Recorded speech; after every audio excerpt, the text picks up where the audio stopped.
Здравствуйте, гости дорогие! Просим, просим, рады вас видеть со Снегурочкой в нашей хате. В убранстве хаты Деда Мороза ничего непривычного нет. Елка, снежинки, русская печь. Самое интересное снаружи. Вместо сказочных елей резиденцию со всех сторон окружают боеголовки ракет.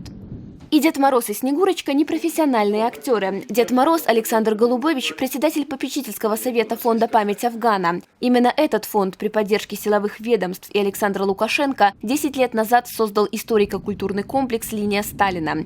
Бороду Деда Мороза дополняет красная шинель неустановленного периода истории, царские эполеты и генеральская папаха с пятиконечной звездой. Мы не милитаристы, мы не пропагандируем войну.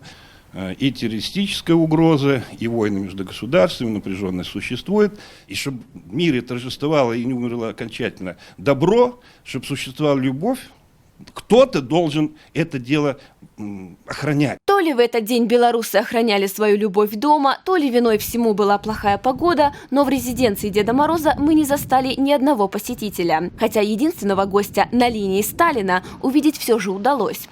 Однако Владимира сюда привело не праздничное настроение, а, как он нам признался, военный интерес.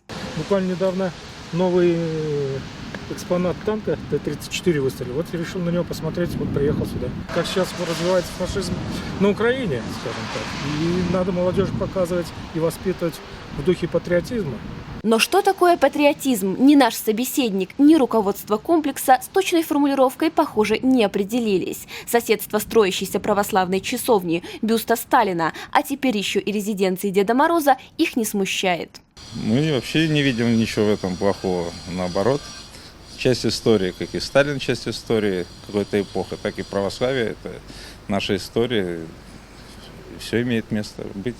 Приблизительно то же самое в своей резиденции нам говорил и Дед Мороз, заметив наше удивление местной эклектикой. А когда возродилась православная русская церковь? В годы войны. И именно Сталин возродил ее после революции 17 года. Однако Дед Мороз, любитель истории, почему-то не вспомнил ни поруганные храмы, ни расстрелянное духовенство, ни уничтоженную паству. Где граница между коммерцией и патриотизмом? Проведя день на линии Сталина, мы так и не поняли. Возможно, в будущем нам это пояснят посетители комплекса, для которых памятник Сталину, православная церковь и резиденция Деда Мороза на одной площадке окажется приятным открытием. Посетителей осталось только дождаться. Катерина Андреева, «Настоящее время», Минск.